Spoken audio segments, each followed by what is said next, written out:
I'd like to call to order the regular council meeting of January 11th, 2016. Mr. Spagman, can you please call the roll? Colella. Dixon. Here. Gibbons. Here. Hannon. Present. Harrison. Present. McLean. Here. Mowry. Here. O'Brien. Present. Pate. 7 present. We have 7 members present. This time, please stand for the Pledge of Allegiance.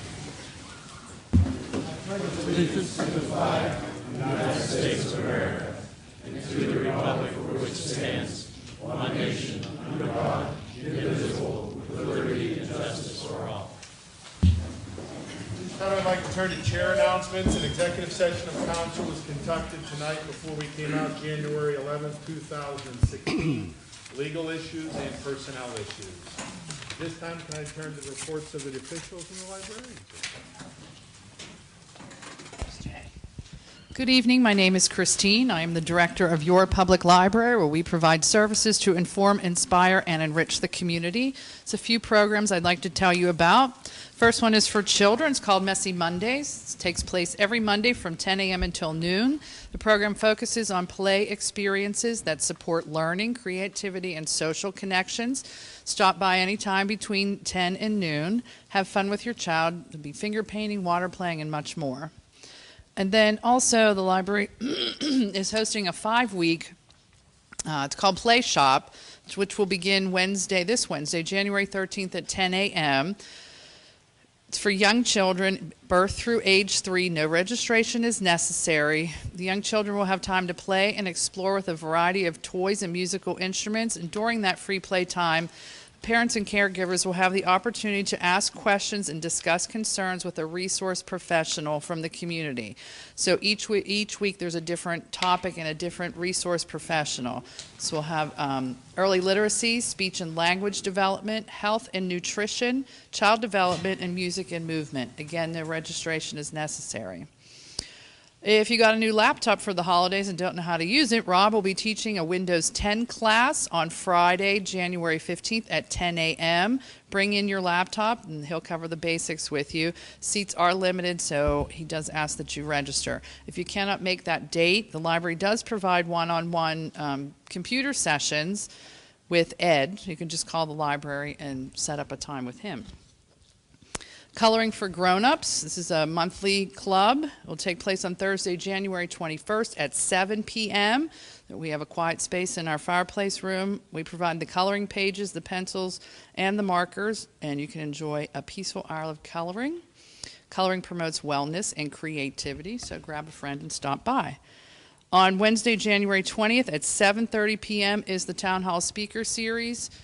This is a joint program between the Recreation Department and the library. The talks take place at the community center. This month we have actually 2 speakers from Allegheny Health Network.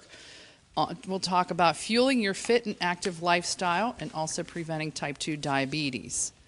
On Thursday, January 21st at 7, Tame Your Sugar Monster with Kathy Perry, as she reveals the dangers and addictive nature of sugar and how your habit may be aging you.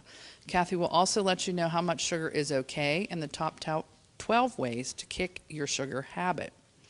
On Friday, January 22nd at 2 p.m., Shannon Cohen, she's a doctor of physical therapy, will provide a program on improving your posture for everyday life. It's a free presentation, and it's also interactive and will allow participants to perform some simple stretches and exercises to help their posture. Over the holidays, I kept hearing and seeing a commercial for Audible.com, which is a subscription service to get audiobooks, and I just wanted to remind everybody that the library has thousands of free downloadable audiobooks that you can borrow. You don't even have to come into the library. You just need your library card and go to the library's website, and you will see we not only have audiobooks, but most people know we do have ebooks. But I just wanted to let you know you don't have to pay for your audiobooks. You can borrow them from the library to play on any device. We have a fundraiser coming up on Saturday, January 30th. It's our Night of Comedy. This is also a joint partnership between the communities, between the Recreation Department and the library. The event will be hosted at the community center. We have 5 local comedians. This is a PG-13 content show, but it is a 21 and over event. Dinner doors will open at 6:30. Dinner by Pasta 2 will be served at 7. The show will start at 8. This is a BYOB event. Tickets are $25 each and are available at the library, through the library's website, or at EV True Value Hardware. The library will be closed on Monday, February 15th for Staff Development Day. I just want you to know that. Your due dates will be adjusted accordingly, and there's no fines charged for that day. So that is all I have for this evening. Thank you very much. Any questions? Thank you very much. Thank you. Turn to the police chief's report.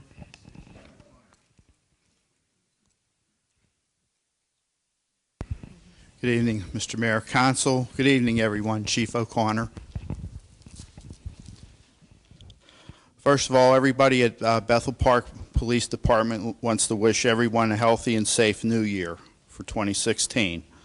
You can follow us along with over 3,500 other people on our Facebook page. You get updates on crime around Bethel Park and emergency conditions goings on in the department. And I also like to announce that we are also available now on Twitter and Instagram. Our next Crime Watch meeting will be Monday, February the 1st, 6:30 p.m. at the Community Center.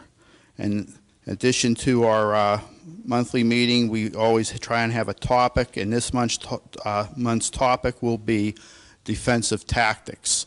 So it'll be very, very interesting. Please hope you can come by and check this out. Any questions? If not, Council, thank you. We'll turn it over to the Fire Chief.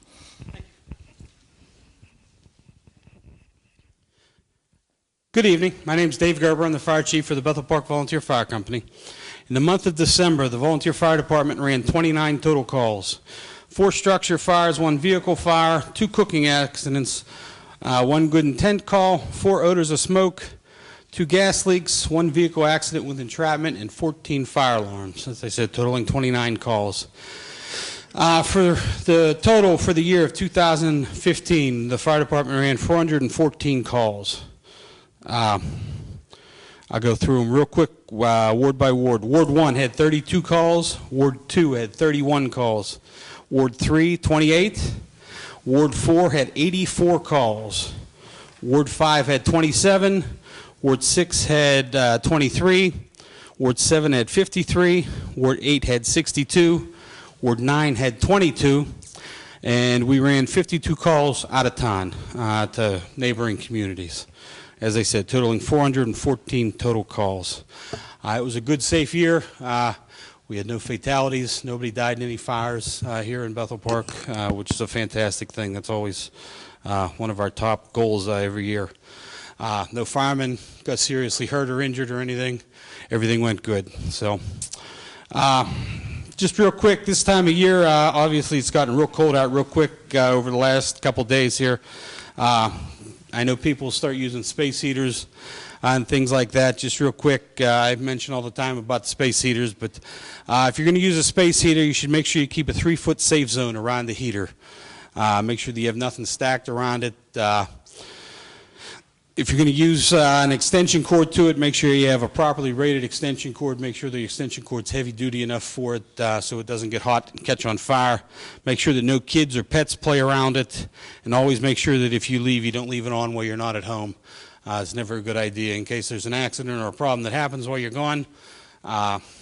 It tends to be bad news. So, also every year and in the winter when it gets real cold, we always run a couple water leaks because people's pipes froze and stuff. A good thing to remember, if you have any outdoor spigots for like a hose bib or any of that kind of stuff, it's a good idea to make sure you have the valves shut off to it and you drain the line so nothing cracks or breaks for you. One more thing, and then I got a special presentation to go over. New building's looking good. We're still on schedule, I believe, Jerry, correct? So we're looking good. They're supposed to be done with it very, very early in May. So another 3.5 months or so, and we'll be good to go. So we're very excited about that.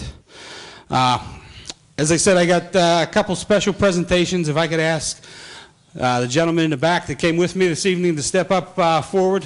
Guys, if you could come on up. In December, the fire department, at their monthly meeting, they celebrated the gentlemen in our department that have 50-plus years of service. We have 7 of them at this point. We asked them to come up tonight. We'd like to recognize them to the community because, as I said, they've been given an awful lot of their time and effort over the past 50 years in recognition. So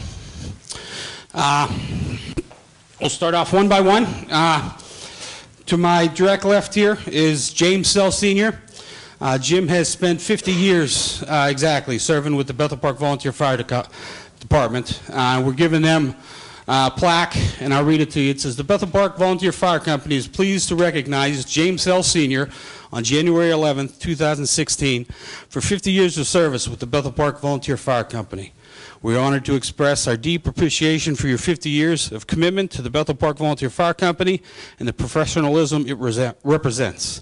We value the experience, character, and strength you bring to our department. Thank you for your vital role in keeping the businesses and residents of the municipality of Bethel Park safe." So, Jim, on behalf of the fire department, thank you. Thank you very much. Next, we got Bill Alsop. Bill has spent 51 years serving here with the fire department. So, Bill, thank you. Thank you very much for your service, sir. Next, we got Ed Glambus. Ed has spent 52 years with us, helping run the fire department, and also, Ed is not here, I'm sorry. His brother Bob is, so I apologize. Bob has spent 57 years helping serve with us. So, Bob, thank you very much. All right, next is Kenny Ranko. Ken has spent 61 years with the fire department. So, Ken, thank you very, very much. Thank you. All right, and next I have Reno. Reno Virgili. Reno has spent 62 years serving with us, serving as chief. And I should mention that a lot of these guys, if not all of them, have served as officers and line officers, executive officers, and all in the fire department, which takes a very, very amount of time. So I appreciate it. Thank you. As I mentioned, Ed Glambus has 52 years. We have one more member that could not make it tonight. He is in a nursing home. Steve Ursini has spent 72 years serving with the fire department. So it's fantastic that these gentlemen are all here. We still see them frequently at meetings and all that kind of stuff, and I know they can't wait for the new building to open also down there. So we have a place to be and stuff again. So once again, thank you guys very, very much for your time.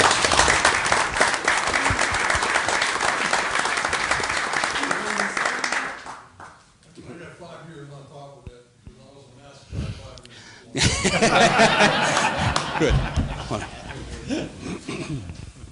I'll say a few words. These gentlemen here, as you said, served as officers in the fire company. They've seen many, many years of hard fighting fires back in the days when we had no equipment. Am I right, Bob? And I have to say that the honor you're giving these men tonight is well worth it, and I want to thank you. Thank you, guys. I also wanted to mention, I apologize, to my right here is actually, he's the fire department president. This is David DeLallo. So, thank you, guys. And with that, briefly, I'd just like to reiterate what the chief said. These gentlemen have certainly paved the way for the fire department that we have today. Their foresight and hard work and dedication are still evident in what we do today, and the things that we have are because of them, and we definitely thank them for that. all right, and with that, I believe I don't have anything else. Okay, Good. thank you very much. I appreciate it. Thank you, Turn guys. to the mayor's report, and Mayor Allen. Easy on that microphone, sorry.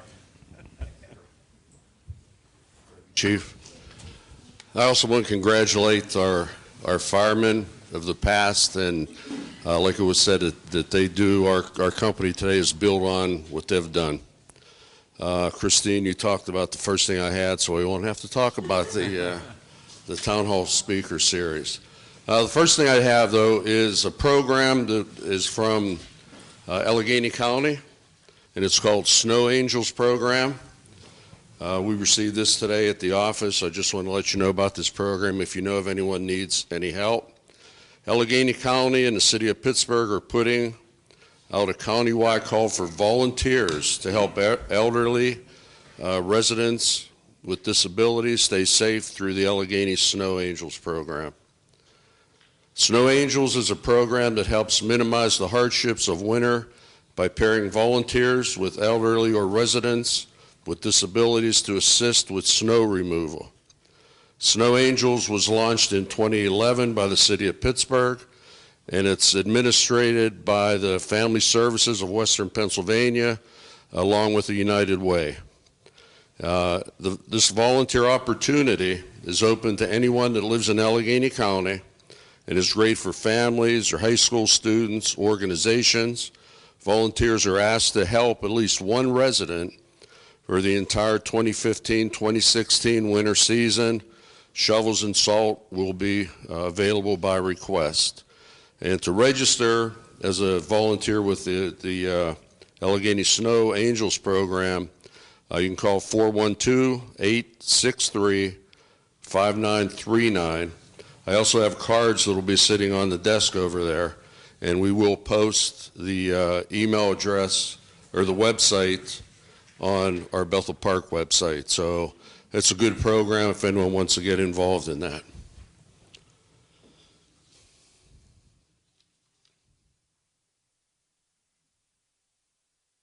Okay, this is a night that we have more people than we do seats, so we look forward to January. The next thing that I have is the winners of the 2015 holiday lighting and the decorating contest. So I'll start with Ward 1. We have honorable mentions at 5573 Farah Drive, 1396 Stoltz Road, and 5424 California Avenue.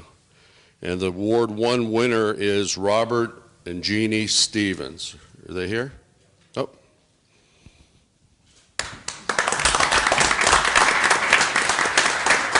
Okay, I'd like to read our accommodation, and then I'll let you say a few words. They're all going to be the same, obviously. So this is a certificate of award presented on the 11th day of January 2016 by the municipality of Bethel Park to the Stevens residents. An acknowledgement of the outstanding 2015 holiday season display of decorations at your residence located at 2907 O'Neill Drive. You are hereby presented the Mayor's Award for Excellence. This recognition herein gives your home signifies the holiday decorations were judged to be the best in Ward 1. Bethel Park recognizes your efforts to enhance our community's image at this special time of year. And congratulations and best wishes for 2016. Thank you. So I'll give you that. And if you'd like to say a few words. Well, I've been doing this for many years, and I can never remember a fall and early winter weather being this nice. It was actually enjoyable. I was out there some days in short sleeves and shorts practically, you know, instead of my usual winter garb. And I'm just very thankful for this award, and I especially do it for the children. I have a lot of people that stop and thank me all year round, even in the summer when I'm cutting grass or trimming the bushes or something.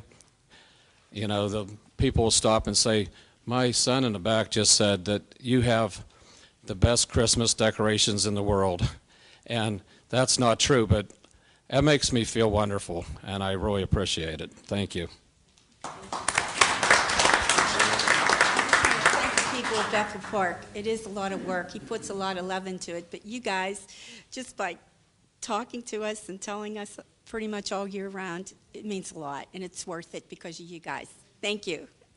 Thank you. Thank you very much. Okay, Ward 2. We have an honorable mention at 1283 Clifton Road. And the Ward 2 winner is Bradford and Jamie Zoghetti. Are they here? You made me say that name and they're not even here? Okay, we'll get that to them. Okay, Ward 3, honorable mention is at 3620 Mapleview Drive and 3429 South Park Road. And the winners of Ward 3 are Elford and Gloria Cicchini. Are they here? Okay, we'll get that one to them.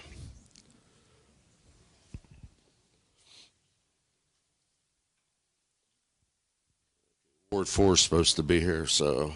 Honorable mention is at 5661 Cross Street, I'm sorry. And the Ward 4 winner is Ralph and Raylene Masucci.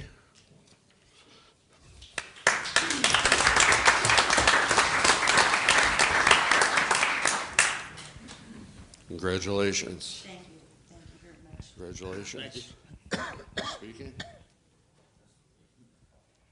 Okay. Just thank you for the recognition. It's a lot of work, but we really enjoy doing it. Thank you. Thank you very much. Okay, Ward 5, 2209 Milford Drive, honorable mention. And the Ward 5 winner is Joseph Ferretti. Is Joseph here?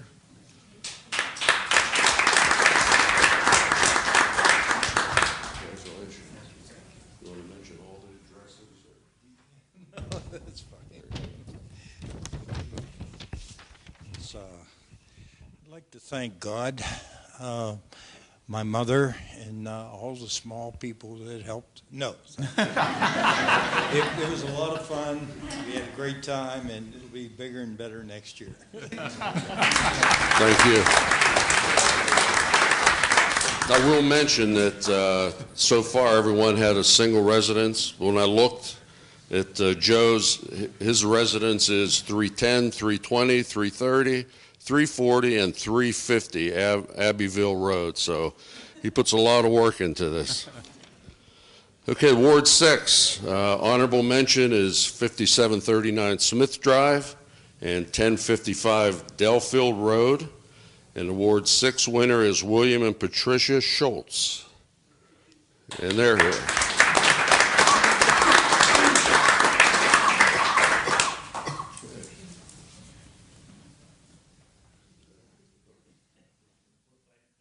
You both get to speak. Congratulations. Congratulations. Thank you. Well, we've been doing this for a number of years, and with the last name of Schultz, and have to thank Snoopy and all the gang. And every year it grows a little bigger. Thank you. This year he said he has to add the little red-headed girl because of the new movie, so he has another character to make. Thank you very much. We'll look for that next year then. Thank you. Okay, Ward 7 winner is Stephen and Pamela Hart of 3232 Comanche Drive. Okay.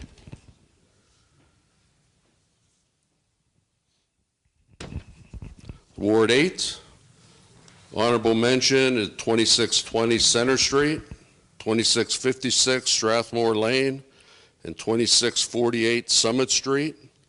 And the Ward 8 winner is Gail and Robert Relicki. That's who won. Okay, Ward 9 I know is here. Honorable mention is 124 Rocky Ridge Road, 100 Rocky Ridge Road, and the Ward 9 winner is Carl and Carolyn Adams. Okay.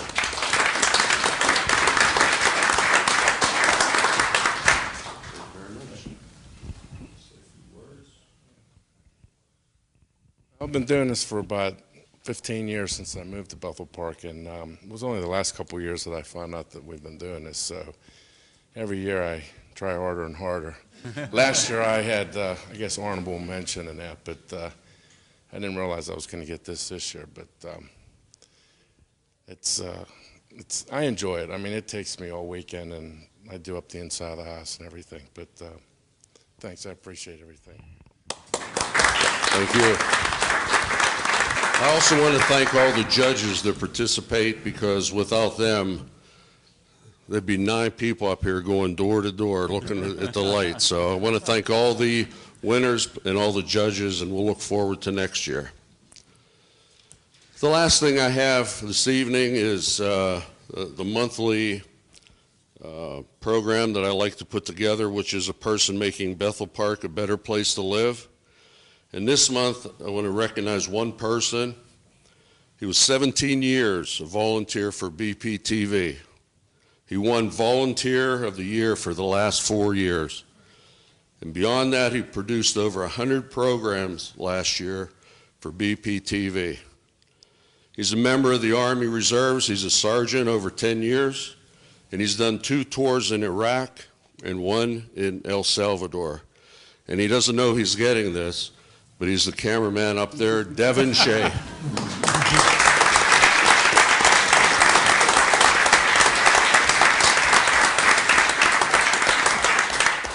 I'll give this to you afterwards, but thank you very much for all your work for 17 years being a volunteer.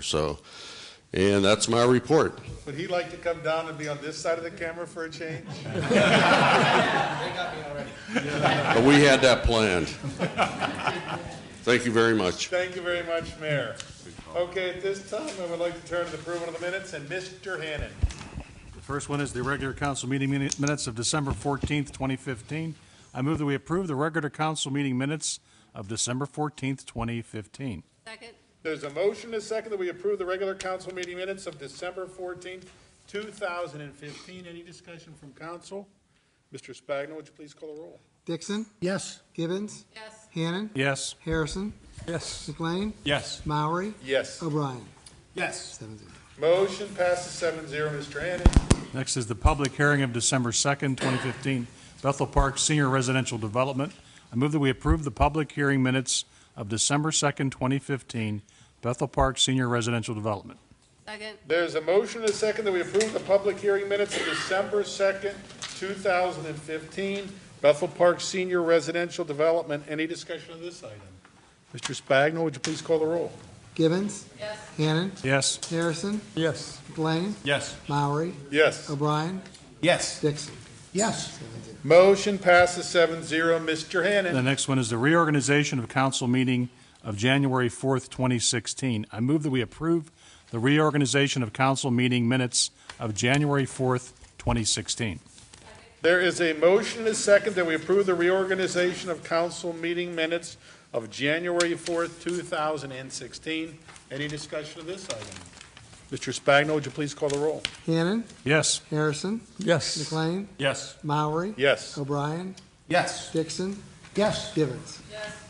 Motion passes 7-0. At this time, I'd like to turn to the approval of the bills and payrolls, and Mr. Hannon. I move that we approve the bills and payrolls for municipality per bill list number 01116 in the amount of $1,285,919.73.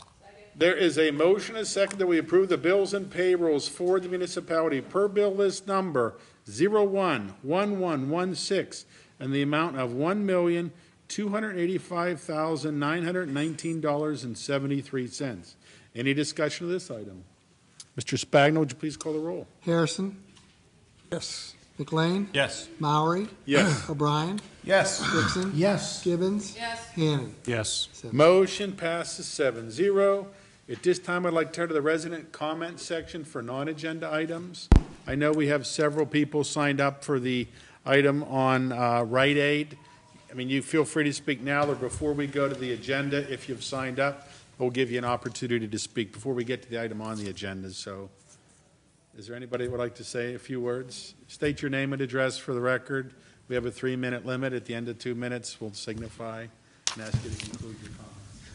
My name is Jay Wells, 2510 Applegate.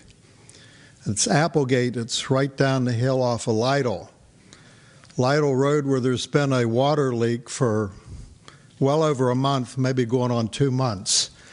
And I feel it's not just an inconvenience to the people who use that area, but with this weather, we're getting cycles of freezing and thawing. And that pavement's not very old down there, but already it's starting to crack the pavement. And the longer it goes without being repaired, it's going to crack and destroy the pavement all the more. We're not dealing with a poor company. The Pennsylvania American Water Company gets a good fee for their water service. We here in Bethel pay an awful lot, and I just think that we ought to get better service out of the utility than we are. It might need a phone call or so from people in high places to get them active and get this taken care of. Thank you. Thank you. If we could just ask staff if we can follow up on that again, please.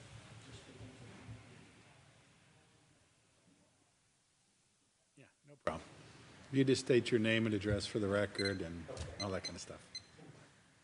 I'm Glenn Lackey, 1425 Blossom Hill. I'm president of Whitetail Disabled Hunting. I don't know if any of you gentlemen are familiar with my organization.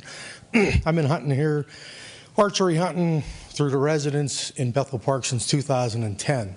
Actually before that, but I started the organization in 2010.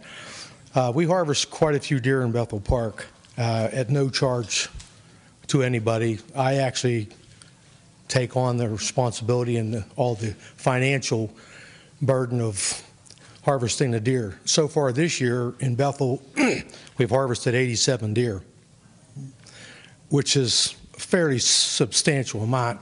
Last year we took out 47, I believe. The year before, I think we took 72. But it's getting a little expensive with the tags being $670 a piece, and I get numerous phone calls from residents. I have 410 residents that signed on that I can archery hunt in their backyards. I take out wounded warriors, veterans, active military service guys. They all pass a little test because I just can't have anybody, make sure everybody's good. And I couldn't do it without the residents of Bethel Park. They've been very accommodating. I get calls every day. People call me constantly. There's deer in my yard. Can you come over and get some? I got 10. I got 15. I got 20. And I share the meat. All the venison gets used. Goes to Kips, does all the processing for us at a discounted rate. I service about 50 people here in Bethel. I have a list of people that if we hunt their property, if they want the venison, we have it processed and they pay the processing fee, but we donate the meat to them. And also donate the meat to about 50 senior residents right here in Bethel. So if there's any way that the borough could help with maybe just the tag fees, I figured, look what Mount Lebanon pays, and I can't agree with that. But for even the roadkills, if you pay $50 for each carcass on the road that has to be disposed of, I figured maybe they could even just pay for some tags, because each deer that we harvest costs us about $40, and that's not including the price. It's just to harvest the deer. Mr. Chairman, can we put this on our agenda to discuss it? Yes, if you could leave your contact information with Kathy. Yeah, absolutely. If I could give your phone number over the microphone, I'm sure your phone will ring pretty much all night. And it does. It does. Yeah, I have cards. I'll give you all a card too. Okay. And I'll give you the business phone so my cell phone don't go crazy. That's no when you're problem. hunting, that's annoying. That's fair. The number is Whitetail Disabled Hunting and Associates, and the phone number is 412-892-9136. And like I said, we take out men, women, children, anybody with a disability or a handicap that can't. I don't care if they're in wheelchairs. We have power wheelchairs. We get them out there. We get them in blinds. And like I said, we couldn't do this if it wasn't for the people in Bethel Park. They have been just fantastic. So it's kind of a win situation as far as taking some of the deer out, which we all know has. So I can't wait till the end of the year and find out how much accidents have come down and everything. So, but safety is number one, and that's what we preach. So we've had no incidents, no problems, no arrows in people's. We retrieve our stuff. We don't gut the deer on the properties. We have a gutting station. So everything's been very good. Thank you. Thank you very much. Are there any other residents who would like to speak? You state your name and address for the record, please. My name is Jack Horn. We live at 1588 Holly Hill Drive, and we're here to express our concerns about the subdivision. And what I'd like to do is just relinquish the rest of my time to my wife so she can go over our concerns. Yes, my name is Sarah Sharding, and I live at 1588 Holly Hill Drive. I'm here in conjunction with the major subdivision that's being proposed on the Milliken property. It's a farm at the termination of Willow Terrace Drive and Holly Hill Drive. It's a major subdivision being planned that's going to add 25 structures on the 9-acre parcel. It's proposed to extend Willow Terrace by 598 feet, Holly Hill by 500 feet. The residents that are going to be impacted are on Plantation, Willow Terrace, Holly Hill, Mimosa. In total, you're looking at 146 Bethel Park families that are going to be directly impacted by that subdivision. The residents were informed by Councilman O'Brien in a letter on November the 12th, 2015, that there was going to be a first review of that proposal by the Planning Commission on December the 2nd. The first review, the developer asked for an extension and was not there to answer questions. And the residents were told at that point that if we left our name and contact information, that we would be told when the developer would be in front of the Planning Commission again. January 6th, the developer provided the Planning Commission with a revised set of plans for the subdivision. In regard to the request of the Planning Commission on safeguards, we have a number of issues that I think need to be raised and addressed. Specifically, concerns the heavy volume of construction traffic, the number of construction personnel and vehicles, volume of construction equipment, the number of construction deliveries and building materials, construction damage to the roads, property, and resident vehicles.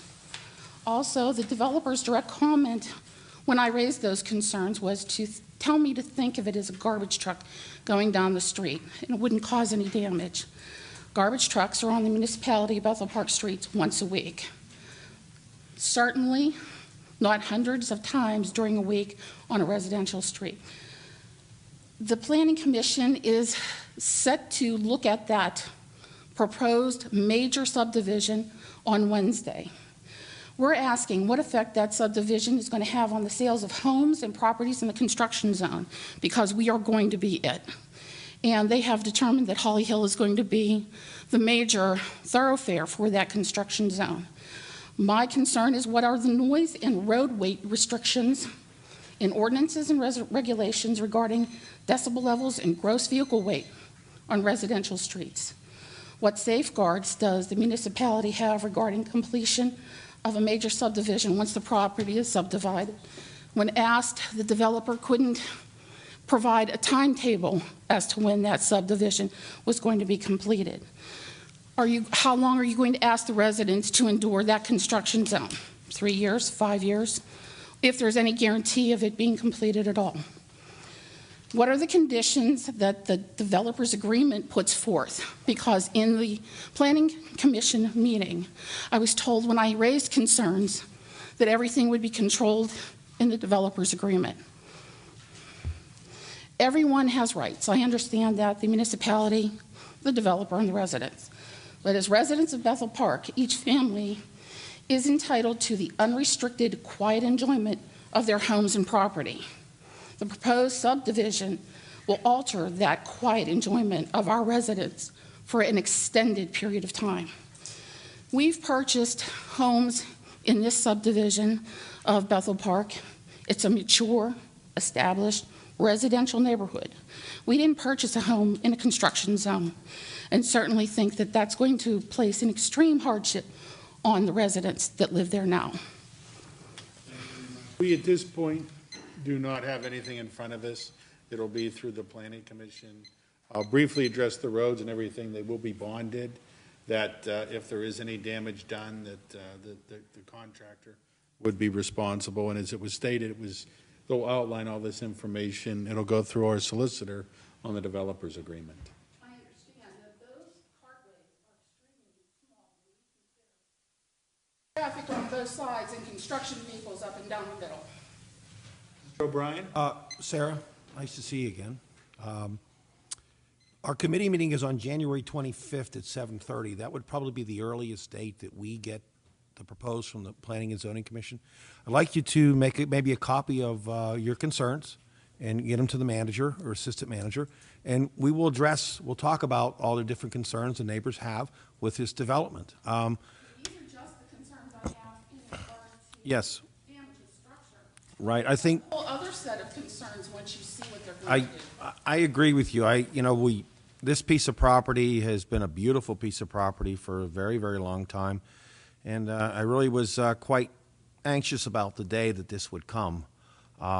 It's one of the largest, nicest pieces of property left. I think staff did we had a lot of concern when we heard this was to have a lot of talk with the staff and myself about how they want to develop it. And the two cul-de-sac idea seems to be the best approach, because if it went straight through, then everything would be a cut-through then. And off of yours is only 12 homes, and off of Willow Terrace is 13. So we'd like to address all the issues. I know it's a piece of property and people have the right to develop it, but everyone living in the neighborhood also has their rights too. So let's see if we can, sit down, talk about it, and get some securities put in place for everyone to be comfortable with. Okay? I mean, that's where we're headed. So on the 25th of at 7:30, our committee meeting here is probably the earliest. Mr. Spangman, we will see that here? I would encourage you to go to the Planning Commission and Yes. share your comments also. I did ask several questions at the Planning Commission, and I was told not to worry about certain things. It's covered in the developer's agreement. And I was also told it'll increase your value of your house. Don't worry about it. Get the information to the manager. Yeah, and we welcome you and any other resident to come to our committee meeting and on that night, and we'll sit down and we'll talk about all the issues. Okay? Mm-hmm. Any other residents who would like to speak? The meeting will be at the community center that night. Oh, the meeting that night will be at the community center, our committee meeting. Judy raised it. At the community center that night. It'll be just to in inform. the meeting room at the community center. We will not be in the caucus room. We'll be at the community center classroom on the, what's the day? The 25th of January at 7:30. It'll be at the community center, our meeting. So if you're interested in coming, that's where you need to go. Okay, if there's no other residents signed up to speak, and like I said, there's several people signed up for the item on the planning and zoning, and I'll call your name to come up. You can speak before we vote on it. Okay, at this time, I'd like to turn to the general policy and finance, and Mr. McLean. Thank you, Mr. President. Just to let everyone know, we have a number of reappointments that we have to make tonight, and that's the next segment of the agenda. First is reappointment to the Municipal Authority. I move that we reappoint James Boyle to the Municipal Authority for a term to expire on December 31, 2020. Second. There's a motion and a second that we reappoint James Boyle to the Municipal Authority for a term to expire December 31st, 2020. Any discussion of this item? Mr. Spagna, would you please call the roll? McLean? Yes. Maury? Yes. O'Brien? Yes. Dixon? Yes. Givens? Yes. Hannon? Yes. Harrison? Yes. Motion passes 7-0. Mr. McLean. Next is reappointment to the Board of Parks, Recreation, and Leisure Services. I move that we reappoint Jim Gaskeb to the Board of Parks, Recreation, and Leisure Services for a term to expire on December 31, 2018. There's a motion and a second that we reappoint Jim Gaskeb to the Board of Parks, Recreation, and Leisure Services for a term to expire on December 31st, 2018. Any discussion of this item? Mr. Spagna, would you please call the roll? Maury? Yes. O'Brien? Yes. Dixon? Yes. Givens? Yes. Hannon? Yes. Harrison? Yes. McLean? Yes. Motion passes 7-0. Mr. McLean. Next is reappointment Board of Parks, Recreation, and Leisure Services. I move that we reappoint Donna Marie Murphy to the Board of Parks, Recreation, and Leisure Services for a term to expire on December 31, 2018. Second. There's a motion and a second that we appoint Donna Marie Murphy to the Board of Parks, Recreation, and Leisure Services for a term to expire on December 31st, 2018. Any discussion of this item? Mr. Spagna, would you please call the roll? O'Brien? Yes. Dixon? Yes. Givens? Yes. Hannon? Yes. Harrison? Yes. McLean? Yes. Maury? Yes. Motion passes 7-0. Mr. McLean. Next item is reappointment Planning and Zoning Commission. I move that we reappoint Tony Fisher to the Planning and Zoning Commission for a term to expire on December 31, 2019. Second. There's a motion and a second that we appoint Tony Fisher to the Planning and Zoning Commission for a term to expire on December 31st, 2019. Any discussion on this item? Mr. Spagno, would you please call the roll? Dixon? Yes. Givens? Yes. Hannon? Yes. Harrison? Yes. McLean? Yes. Maury? Yes. O'Brien? Yes. 7-0. Motion passed 7-0. Mr. McLean. Next is reappointment Planning and Zoning Commission. I move that we reappoint Harry Fuhrer to the Planning and Zoning Commission for a term to expire on December 31, 2019. Second. There's a motion and a second that we appoint Harry Fuhrer to the Planning and Zoning Commission for a term to expire on December 31st, 2019. Any discussion on this item? Mr. Spagno, would you please call the roll? Givens? Yes. Hannon? Yes. Harrison? Yes. McLean? Yes. Maury? Yes. O'Brien? Yes. Dixon? Yes. Motion passes 7-0. Mr. McLean.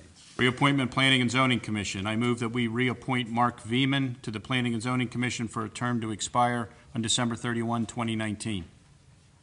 There's a motion and a second that we reappoint Mark Veman to the Planning and Zoning Commission for a term to expire on December 31st, 2019. Any discussion of this item? Mr. Spagno, would you please call the roll? Hannon? Yes. Harrison? Yes. McLean? Yes. Maury? Yes. O'Brien? Yes. Dixon? Yes. Givens? Yes. Motion passes 7-0. Mr. McLean. Next is reappointment Zoning Hearing Board. I move that we reappoint Jack Tortories to the Zoning Hearing Board for a term to expire on December 31, 2020. Second. There is a motion and a second that we reappoint Jack Tortories to the Zoning Hearing Board for a term to expire on December 31st, 2020. Any discussion of this item? Mr. Spagno, would you please call the roll? Harrison? Yes. McLean? Yes. Maury? Yes. O'Brien? Yes. Dixon? Yes. Givens? Yes. Hannon? Yes. 7-0. Motion passes 7-0. Mr. McLean. Next is reappointment Zoning Hearing Board Alternate. I move that we reappoint Shane Hollerich to the Zoning Hearing Board Alternate for a term to expire on December 31, 2018. Second. There's a motion and a second that we reappoint Shane Hollerich to the Zoning Hearing Board Alternate for a term to expire December 31st, 2018. Any discussion of this item? Mr. Spagno, would you please call the roll? McLean? Yes. Maury? Yes. O'Brien? Yes. Dixon? Yes. Givens? Yes. Hannon? Yes. Harrison? Yes. Motion passes 7-0. Mr. McLean. We have no further agenda items under General Policy and Finance. Thank you, Mr. McLean. Any additional items? Mr. Murray, Mr. Harrison. I'd like to take a couple minutes to address concerns of mine, and maybe I can generate concerns in the minds of our citizens. This is my first meeting of the 43rd year of serving Bethel Park as a councilman. And I think this year wishing people a Happy New Year would be disingenuous on my part. Our nation is on a downward slope, and the slope is rapidly increasing. This downward slope is caused by actions of the elected officials from the federal level all the way down to the local level. The President of the United States, figuratively speaking, thumbs his nose at the Constitution routinely. The National Senate and House fails its obligations. It fails to enact an annual budget, a balanced budget, to make key appointments in judges, administrative people, and many other positions. Large sums of money continue to be poured into the United Nations organization that is fiscally irresponsible and grossly ineffective. I would hope the citizens would request their federal legislators to start an annual reduction in the contributions to send a message that we're unhappy with their actions. At least I am.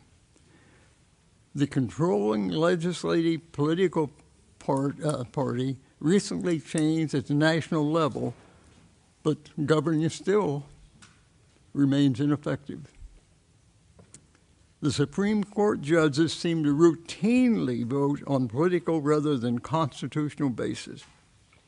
Chief Justice Roberts unilaterally modified the Obamacare law in a case before the court and then cast his vote on the law with his modification.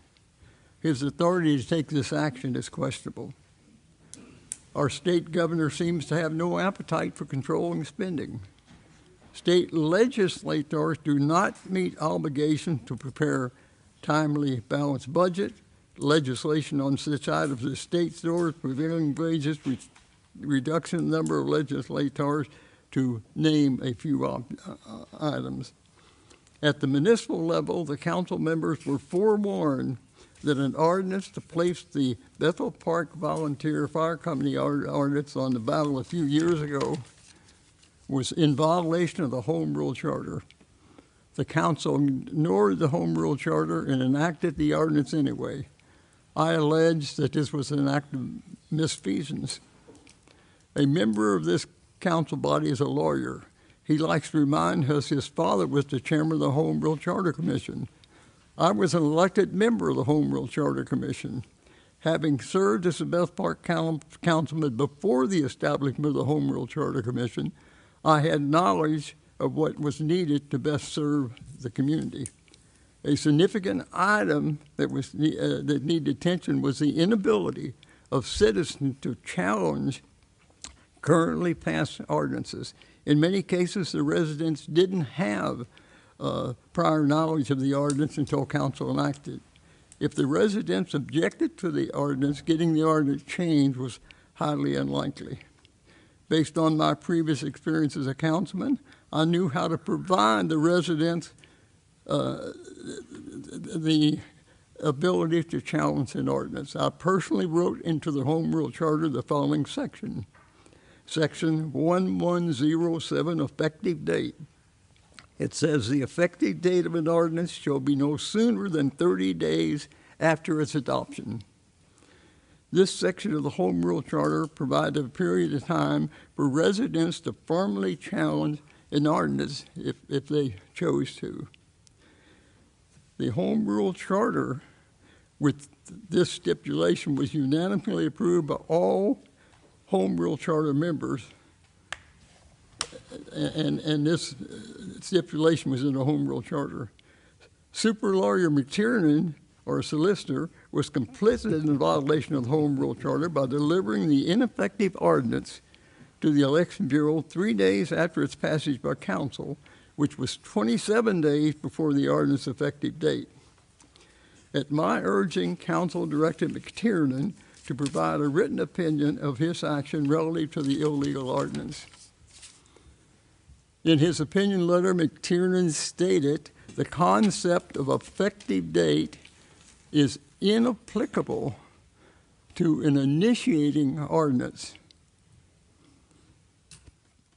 The effective date, I'll just repeat that the section 1107 says the effective date of an ordinance shall be no sooner than 30 days after its adoption. McTiernan, in effect, added the adjective initiating before the word ordinance in the Home Rule Charter. In my opinion, McTiernan has no authority to make changes to the Home Rule Charter.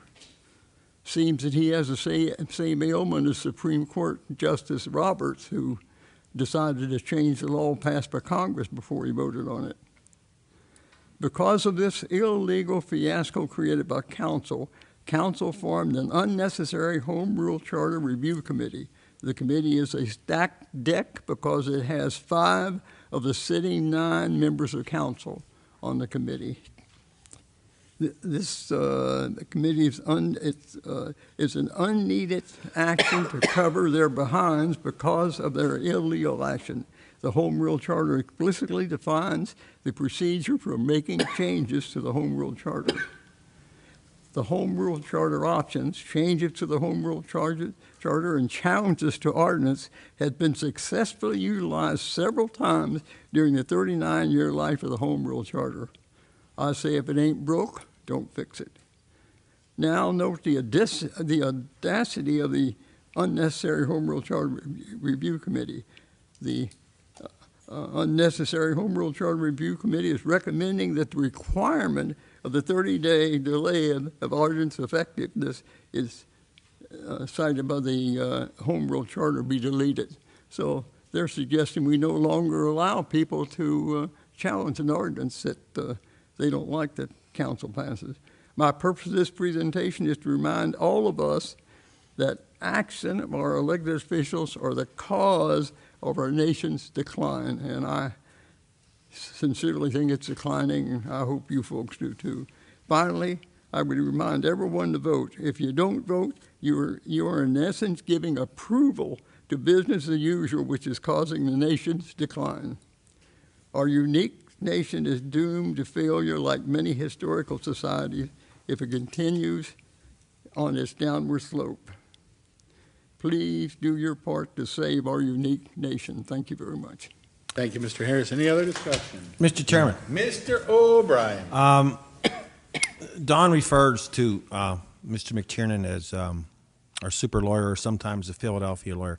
This summer, I had a wonderful opportunity to go to a wedding in Philadelphia, and I asked everyone that I could meet if they knew Bob McTiernan, and nobody knew him. So, Robert, you are not a Philadelphia lawyer. That's all I have to say. Thank you very much. Thank you, Mr. O'Brien. Mr. McLean. Yeah, thank you, Mr. President. I just want to let folks know the Home Rule Study Commission has been looking at the Home Rule Charter for the last year and a half. We were requested to do so by this council, and just take a look at it and see if after 35 plus years of the provisions being in place, there was anything that was worthy of consideration for change. And I have had the privilege, and I mean that, of being the chair of that commission. And most of that privilege has come from the 6 members of that study commission who are not members of this council, who have served on that commission and have given a lot of time and effort over the last year and a half. They include, in fact, Christine McIntosh, the head of our library, and they include a number of other people who are interested, invested in our community. And in fact, what happened as the study commission unfolded, only 4 of the council members who are members of this council were in fact able to participate on a regular basis. So we operated with 10 members, 4 council members, and 6 lay folks. But the thing that struck me about the entire process we went through was how open people were when they came to these meetings to consider the pros and the cons of each of the provisions of the charter and whether or not any change was necessary. And in fact, I was so struck by it. What I want to tell folks is we've now produced our report after a year and a half. And in fact, on January 26th, we're going to have a public hearing about the full report. It's available on the Bethel Park website. It's also, a copy is available in the library.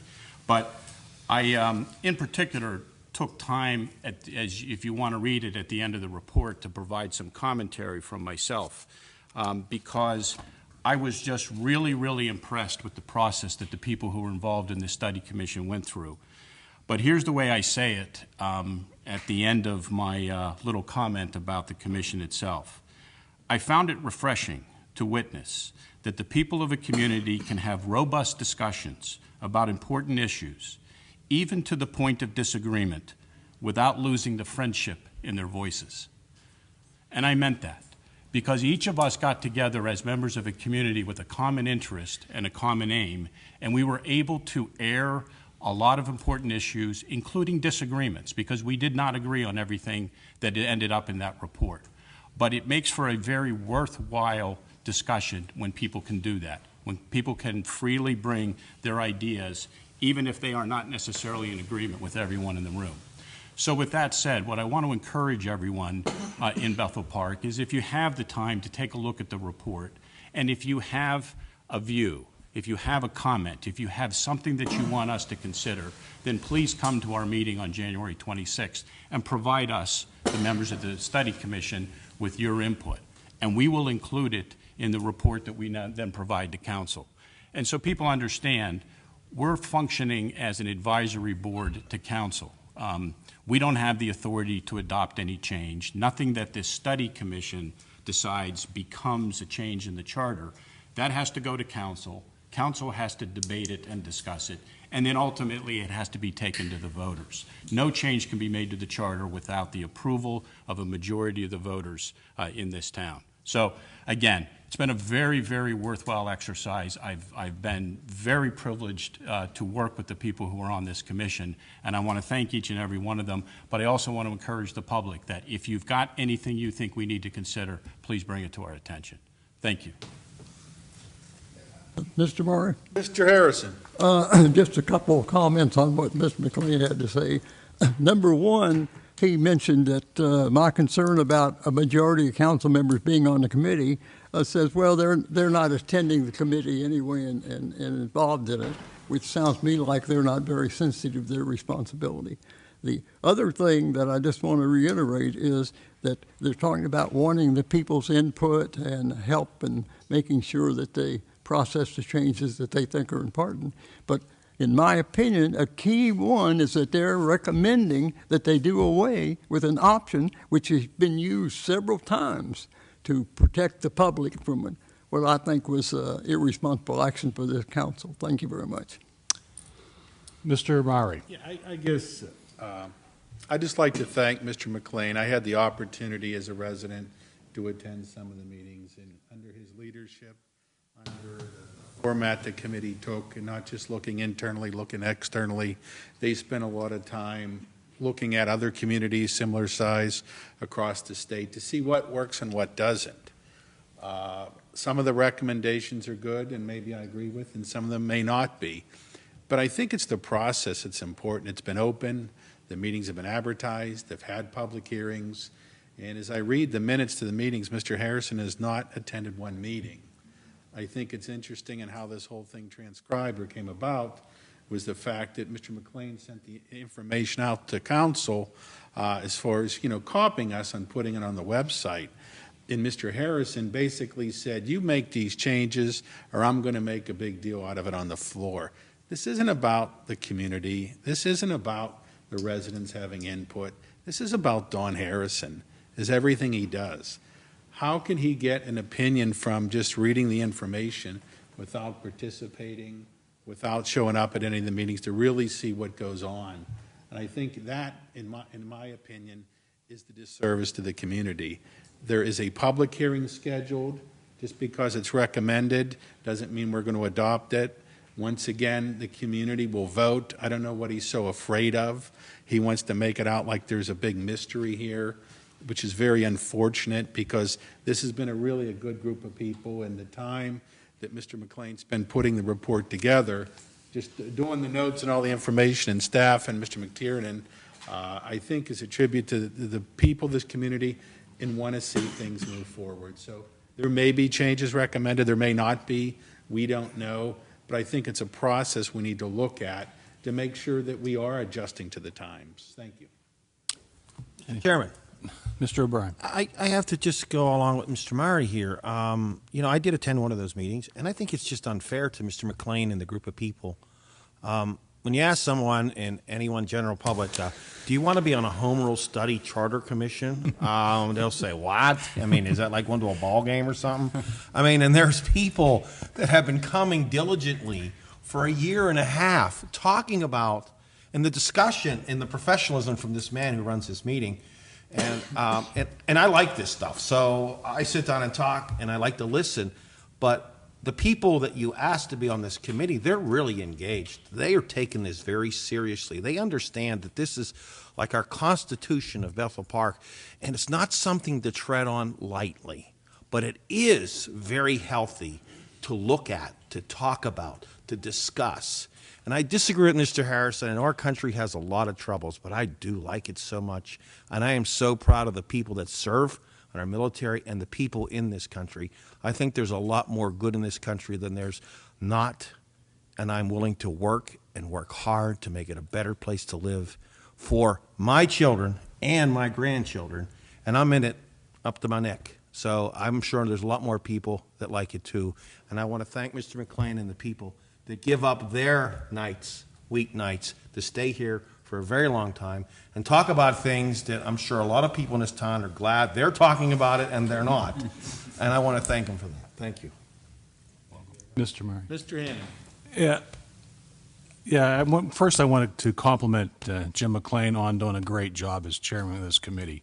I mean, being on it myself seeing the input from the people that don't sit up on this dais is heartwarming. That, yeah, we sit up here in our own little world, and this is how we do this day in and day out. But the average person out there doesn't know how government works, doesn't know how the system works, and I view my role there as explaining the circumstance. What is this? Words on paper. How does this really work in the real world? And is there some better way to do it, or is this? How does some other town do the same thing? I mean, we've spent quite a few months going through various home rule charters, various degrees of the way of doing things. There's no pure recipe to do it right. Everybody has their own little things that go along with it. But again, as was said before, these people who give up their time to give their opinions on your behalf, because, and this may not go anywhere, but it's a good exercise to see where we are and not be stagnant on a document that's 40 years old. That's been modified a handful of times. But again, it's up to the voters to this council decides to put any issue that comes up to the public will be up or down on the vote on election day. And it's a good process to really see how government works in some places where it doesn't work very well. Well, let's see if we can make some adjustments to try to make it a little better. And I think that's my hat's off to, again, the chairman, Mr. McLean, as well as every other person who serves on that committee, because they give up their time and their opinions are very valuable and they represent you all very well. Thank you. Thank you, Mr. Hannon. Any other discussion? Hearing none, can we turn to planning and zoning? We have one item on the agenda. It's application number 2015-0430, Rite Aid, new structure, major land development. We have 5 people signed up to speak. When I call your names, you come to the microphone, state your name and address. We have a 3-minute limit. At the end of 2 minutes, we'll signify. Beth?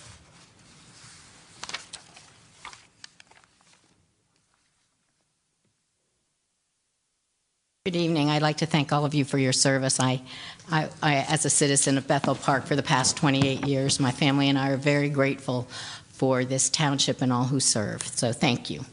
Could you state your name and address? Beth Mary, 471 Park Ridge Drive. Thank you. My property is directly adjacent to the lot where the Rite Aid is going to be going.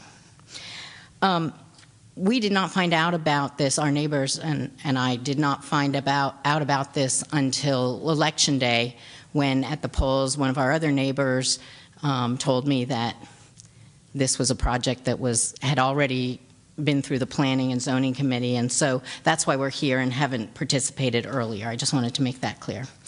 I think there's not a person in this room who would not be concerned if they were told that a major land development was going on in their backyard, that their new neighbor was going to be a Rite Aid.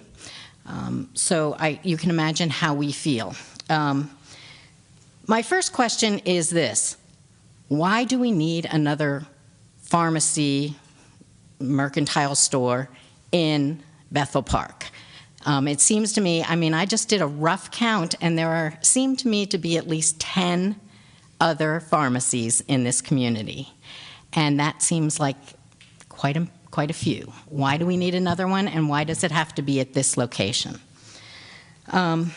We have been helped very much by some of your municipal employees who are here tonight and others in explaining this project to us and showing us the blueprints and the plans, and we're appreciative of that, but we still have some concerns and questions. Those would be including traffic patterns, and I know a study was done, but I'm surprised that the school board has not said something. I mean, the property is adjacent to Washington School. There are children all over the place, lots of traffic coming in and out in the morning, especially morning and afternoon. At rush hour, we cannot make a left turn out of Park Ridge Drive onto South Park Road because the traffic is backed up half a mile at least sometimes. It's just impossible. So I cannot imagine with a new business in the neighborhood what that's going to do, although they say it's going to be fine. Noise is a problem.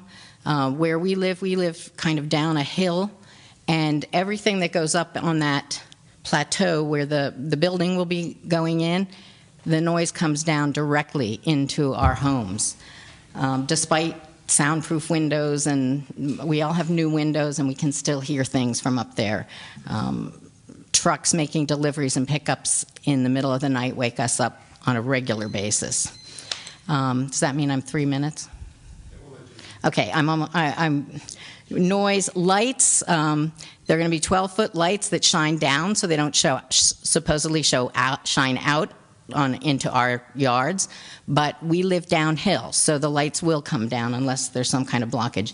We're also concerned about water, garbage, and vermin, which we have had multiple problems with in the past. We want to go on record requesting that you vote against this measure, but if the motion is approved, we would request that there be a high privacy fence erected along the length of our properties to separate us, a residential community, from the commercial property. I'm out of time, but that's mostly what I wanted to say. Again, we know that development is important, but we would ask that some of these things really be maybe looked at again. And if you do decide to vote, we would urge you to vote no. I'll briefly answer some of the questions. Number one, the traffic, many, many years ago, and I want to say maybe 25 or 30s when the property was rezoned. I'm not justifying it, by the way, I'm just stating a fact. And that, unfortunately, anything that is within that zoning district, they're allowed to build, and that's kind of how it came about. Some of the items you talked about, traffic, there was not a traffic study required. They did some traffic analyzations of it. I think they're on PennDOT. When that is, I don't know, but they're not required by the PennDOT standards to do anything. They did some traffic reports on what was up there. It was brought to our attention tonight that about the privacy fence, the developer, if this is passed tonight, we will work with them either. I know there was a question on the fence and the property line. If a fence or more trees, the developer at the time seemed to be interested in potentially putting some additional trees, or if the fence didn't work. So if this is passed tonight, we will continue to work to make sure that we try to do everything we can to protect if it passes. Our lighting ordinance, and you're right, you're going to be down below it. We probably have one of the most strict ordinances, and the lighting is measured at the property line. Your point, the lower poles have the light shining down more direct. Not to say there isn't going to be some spill, but hopefully if there is, if this is passed tonight and we move forward, that we get the additional trees, potentially a fence, something like that. They've been pretty good and reasonable at working with us. I know there may be some other people speak that have taken some precautions. Stormwater, I believe we were told that our ordinance states the release off the property, it cannot exceed 90% of pre-development flow. I believe the engineering studies show they're about 65%, because we know there were some issues up in that area. So we have done, if it's passed tonight, it doesn't just go away, that we will make sure our staff and council obviously does their diligence to make sure that they live up to their end of the agreement and we protect the neighborhood. So if it passes, we'll let you know that we'll make sure we do what we can do. Mr. Chairman? Go ahead. Mr. O'Brien. Yeah, I have some of the same questions that you had. Sometimes, why this development? In my almost 25 years here, I've sat in vacant lots and watched the engineer tell an individual, please don't build your home here because it has a potential for flooding. And they said, well, we're going to build it here. And guess what? They had the right to do that, and it did flood. So they have the right to do whatever they want. I don't understand why, but I understand that they have the right. I do have the questions about the intersection. It's difficult. It's sometimes frustrating. Sometimes if you're not from here, you have no idea what you're doing, and it can really mess up the flow. You can tell somebody it's not from Pittsburgh or Bethel Park. They're in the middle of the intersection. I do have all those same concerns. But I think the thing that I have to ask, and I have to ask Robert McTiernan, our solicitor, after we talked about this and talked about it, is there any legal reason why we cannot vote for this tonight? I have to ask that, because we're moving all over the place here, and we need, under the law and under the rights that they have and under the rights that we have, do we have any right? Well, Mr. O'Brien, if the development meets the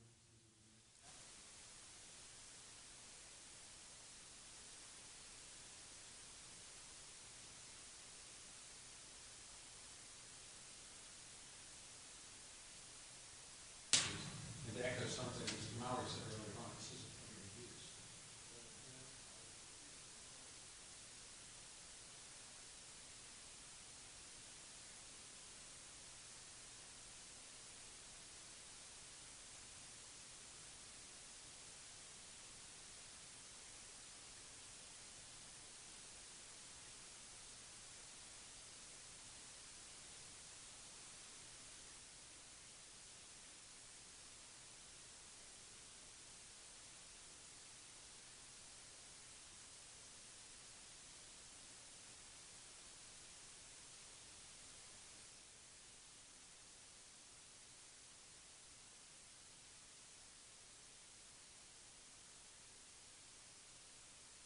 Mr. Harrison. I just want to address one comment the lady made, and that is her perception is that we have enough drugstores in Bethel Park. And I just wanted to make the point that this governing body has no power to determine how many pharmacies or drugstores or whatever. We have to rely upon the good old free enterprise system to take care of that. So if the plan is put before us that meets the ordinance, and it's another drugstore, we have to approve it. Thank you very much. Thank you. Wayne?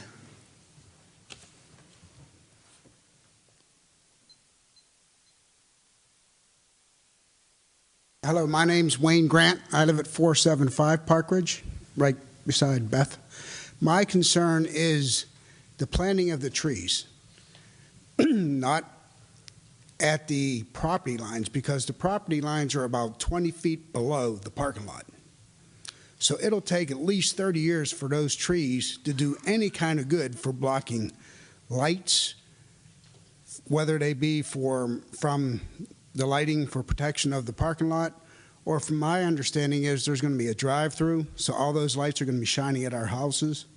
So what we're saying for the privacy fences, not necessarily at the property border, but at the plateau of the parking lot up by Al's Cafe.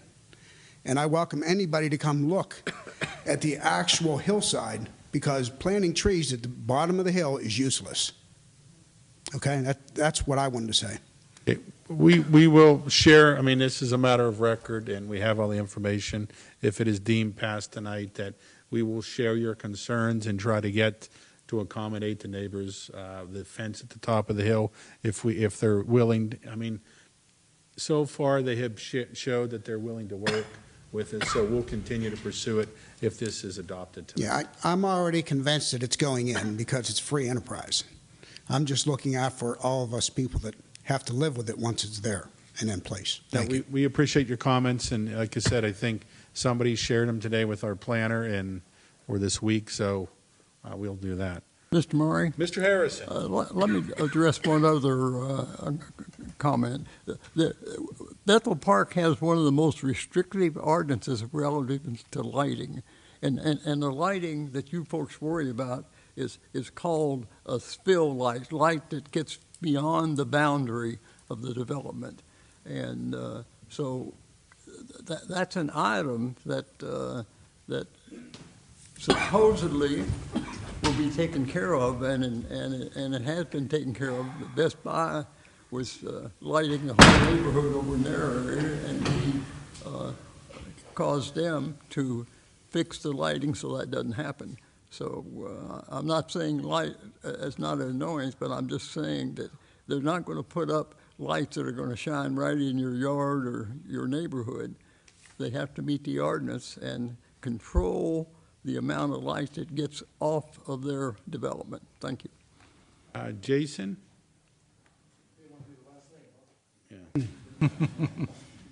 You need to print as that. Yeah, I know. I didn't write it very well. My name's Jason Zollett. I'm with Goldberg, Kamen, and Garvin in the city of Pittsburgh. Our address is 437. It's in 1806 Frick Building, Pittsburgh, PA 15219. I'm here on behalf of Murphy, O'Neill, and Murphy, wow, that was quick. See what you get for making jokes? Goes fast. Forgot to say lawyers get half the time. Because you're billing for it. From Philadelphia. Okay, good. Go ahead. Okay. And my client, they own the property across Library Road from the development.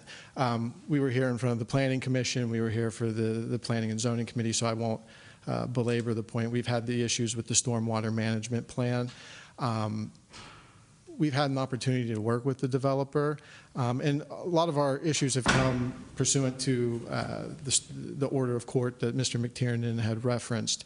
And that order of court doesn't say you have to comply with the stormwater management plan or ordinance. It doesn't say that you have to reduce the flow to 80% or 90% or 65%. It says that water cannot be moved from its natural course and then accumulated and directed onto my client's property. That's what's happening currently. That's what will continue to happen under this plan. And I want to say we're not here to obstruct. We actually, I want to make sure it's clear for the record that the developer has been admirable in wanting to work with my client. They've been open and honest and willing to work with us. The revised plan, pursuant to our engineer's opinion, does not bring Bethel Park into compliance with the order of court. Water is still being directed off of the natural course and diverted to and being discharged onto my client's land. Now, you talk a lot about if it complies with our ordinance, we have to approve it. I respectfully disagree with that. If you have a court order that says you can't do something and your ordinance is allowing you to do it on other means, I think you're in a difficult position. I was an assistant city solicitor for the city of Pittsburgh for 8 years. I understand where you're at in terms of we're saying give it some more time, let us work on this. You have a developer who obviously has the right and wants to move forward with the development. What we're here today to say is we would like 1 month. And I know people are going to look and say, hey, you're just trying to delay this. We've made some great progress. We think there's additional progress to be made. We think this can come into compliance with the order, and it will save everybody time and hassle with attorneys and legal fees and more costs and more time being held up in court. Ultimately, it's your decision to make. We respect your decision and your ability to make that decision. At the same time, we'll do what we need to do based on how we view the law. Your planning department's worked with us. We want to have them involved in the process as well. Again, if we're done at the end of a month and things aren't resolved or we can't come to a conclusion, we're not going to ask for any more postponements. That's all we're really asking for. Thank you very much. Thank you. John Murphy. I'm sorry, could I introduce for the record just the order of court, just so it's in the record? No. Yeah, please do. Well, then he'll do it. I'll take his time that he didn't get. If you could give it to Kathy, to her.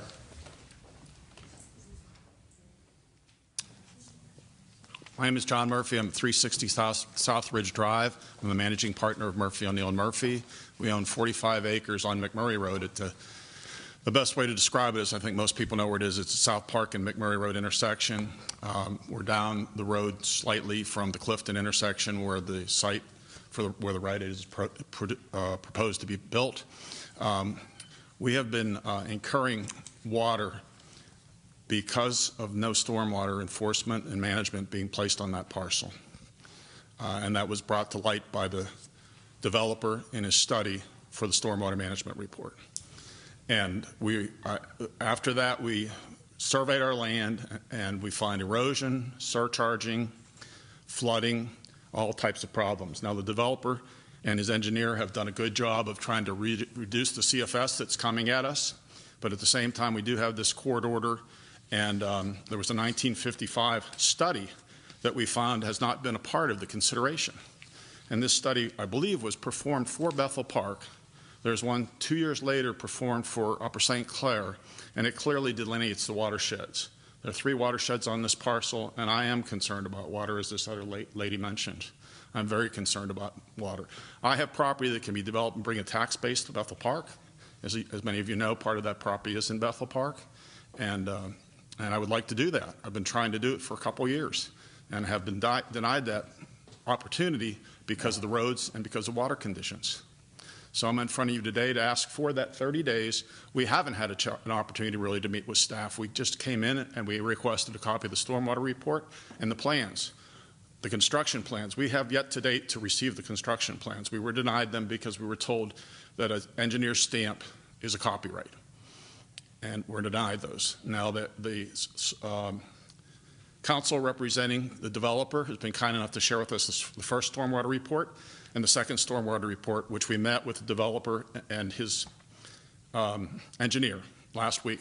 I believe it was on Friday of the last week, maybe Thursday, and reviewed that. We think we're well on our way to making improvements. That whole corridor, as somebody already mentioned, PennDOT would like to widen that road and get a better turning lane, and somebody mentioned how far the traffic backs up to date. It backs up all the way down to King's Restaurant at rush hour. And I don't know how far it goes down South Park Road. But with the widening of the road that PennDOT is proposing to do within the current limitations of property ownership, I think, or easement, that can be accomplished. But at the same time, that's going to create more problems in terms of stormwater coming to me. There's a proposal in this plan to pipe the stormwater from a new, there'll be 2 new detention ponds, underground detention ponds.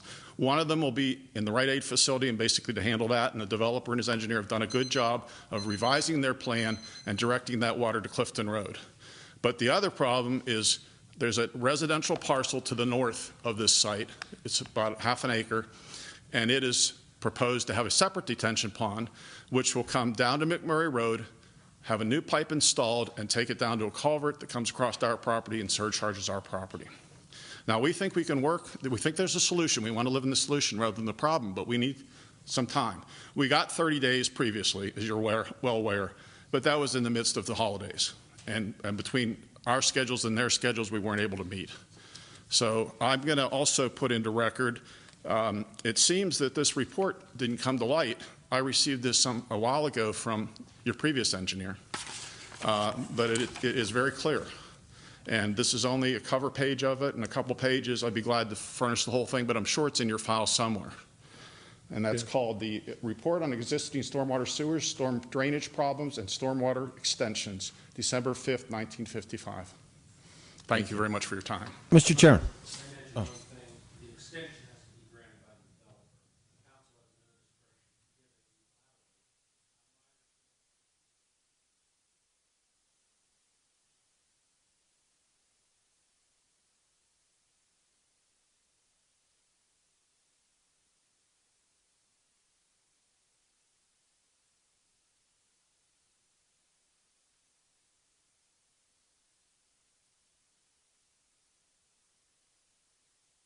Mr. O'Brien. When will, do we have a date, Mr. Manager, when this will take effect if we don't vote on this tonight? Prior to the next meeting. There's a calendar out there, so if we don't vote on it tonight, our next public meeting is next month, and it would be past the deadline. It'll be 2 days before our next meeting. Well, Mr. Chairman, I want to make a motion to table this tonight, and they have the opportunity to work things out, and it'll just become law. I make a motion that we table this tonight. Okay, there's a motion to table the item on the agenda. Is there a second? Hearing none, the tabling motion fails. Okay, Carla.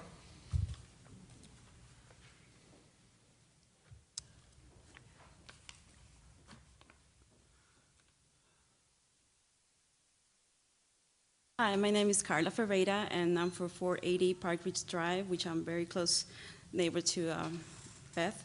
My concern is that we didn't know about this Rite Aid until November, at the end of November. And I was told by my neighbors, what was going on. And I was very, very surprised what was going on behind my backyard, because my house is right behind where the parking lot's going to be. So one of my concerns, we moved here 1 year ago. I have 2 little kids to go to elementary schools, and a lot of people will walk through my yard to get to the Rite Aid, to the parking lot. So one of my concerns when they were telling me about fence, I was like, that could be a solution. You mentioned too about the trees. That will not be a solution for me because that could fall on my roof of my house. The other thing is the noise of the construction as well. And just the security of my kids. The reason why we moved to Bethel Park was because of that. We wanted to have a secure, safety, and quiet neighborhood. So I did not move to a commercial area. And I don't feel safe as right now because we have a Brentwood Bank right behind, where we have already people trash their leaves in there right behind our yard. We've already talked to them. We don't have video cameras or anything in our home, but we actually potentially do that just to protect ourselves from from the yard, from the backyard. So I just want to have with my neighbors about the concerns that we have about the volume, the noise, the safety of my kids and our kids in the neighborhood. So I think the solution for just trees is not enough for my protection of my family. I think will be more like a fence, a concrete fence behind, so there will be no interruption or no people walking through my yard to get to the pharmacy. Thank you. Thank you very much. Okay, at this time, that's the last resident signed up to speak. I'd like to turn to Mr. Dixon under Planning and Zoning. Mr. President, if I may have the floor. I saved my comments until after everybody had finished speaking, and most of what I had to say has already been covered here this evening. But I think you can tell, and I'd like to address the residents in particular on Park Ridge, I think you can tell the level of detail that we go through when we look at these plans. They are scrutinized very carefully. As Mr. Harrison said, we have a very strict lighting ordinance. I would like to tell you that we have a very strict ordinance in general. And I hear from developers all the time complaining that Bethel Park is so difficult to get a set of plans approved. And that's the way I prefer it. I would much rather be the bulldog and make sure that we get what we want than to just roll over and let somebody do whatever they want here. So there's a tremendous level of detail that goes into the scrutiny of these plans. They go through the Planning Commission, and then they're looked at by staff, and then council looks at them and takes advice from staff and recommendations from the Planning Commission. Once they get through the planning process and the developer presents a set of plans to us that are in conformance with the ordinance, and you heard this evening too, we are obligated to approve those plans. They are conforming to the ordinance, and we don't have a legal ground to disapprove those plans. Now, naturally, we could vote this down tonight, but without doubt, we would wind up in the Court of Common Pleas in front of Judge James spending taxpayers' money in a losing cause, and Judge James would approve the plan. With regard to the water issues that you heard addressed tonight, those are serious issues that need to be addressed. We will argue those out. I'm sure the Murphy people will argue those out with the developer. Certainly, if it comes to litigation, then that's going to happen between Mr. Murphy and his team and our team, and we'll take our chances there if that becomes the case. Hopefully that will not become the case.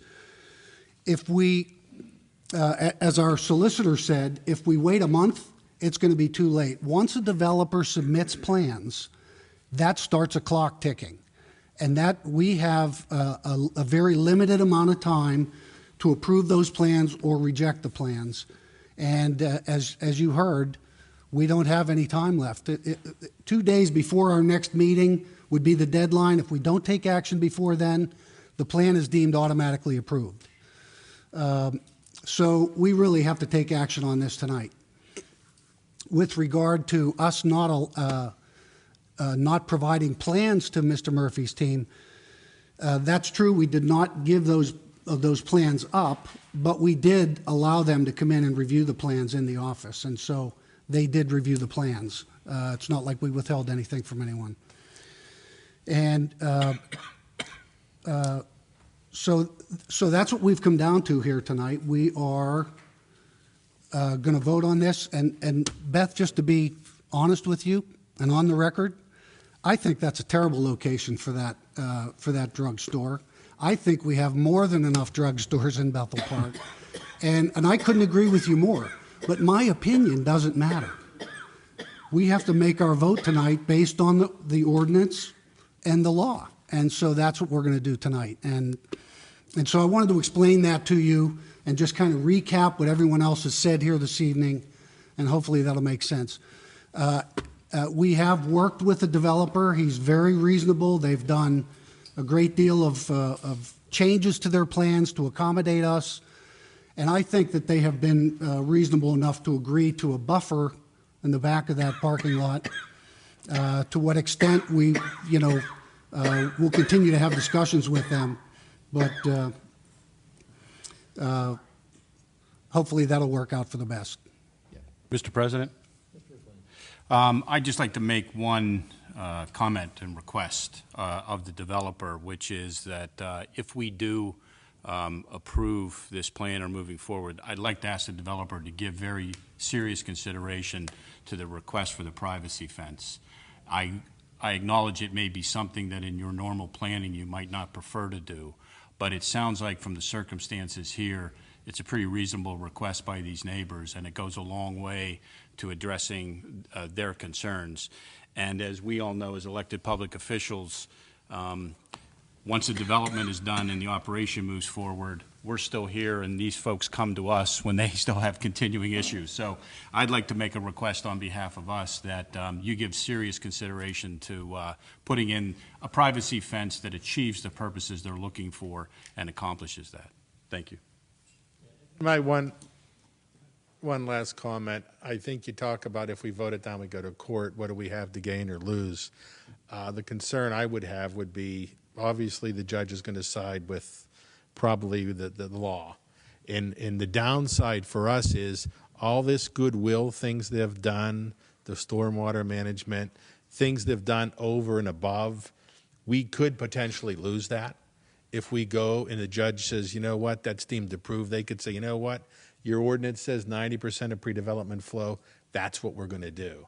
You know, they tell you you want 3 trees and we're giving you 10, we're putting 3 in. I'm not saying they would do that, but that's for us the kind of risk that we would face if, in fact, we were to turn this down. So we have a little bit of skin to make sure that all the goodwill, well, not to say they would ever do that, but the goodwill we've built, and hopefully the fence, if it is approved, we'll be able to accommodate, would all go away. Mr. Murray. Mr. Hannon. Hopefully I'll close this out. It's very difficult. I live up there. I go through that intersection 2, 3, 4 times a day. I know it's bad. It's the circumstances. I know Mr. Murphy's been trying to develop his property. I've been on council for 20 years. He's been up here at least 3 times in front of us. So he's trying his best to develop his property in the best way. The issue here started on this site more than 25 years ago. That property has the same zoning as South Hills Village. And that was done by previous councils. I think Mr. Harrison was here for the record. Yeah. Probably voted against it, but he was here. But that's the kind of thing that we're working against. I mean, was the owner of the property had great foresight to get the best commercial use he could? Damn right he was. And that's what we're suffering by now. Going back, we couldn't change it back. We could, but it's not that easy to do. But this thing was set in motion then. Again, we have put restrictions on things that we deal with. The lighting specifically. I mean, nobody likes to do lighting in Bethel Park. I mean, I guarantee you they don't, because the way our things, you end up with more, when you have shorter poles, you need more of them to provide the same kind of light. So it costs more money, and they don't like to do that. They like to have 30-foot poles where they can put 4 in instead of putting 15 in. So this has been very difficult because of the typical buffer zone in Bethel Park is not a fence. It's a planted buffer.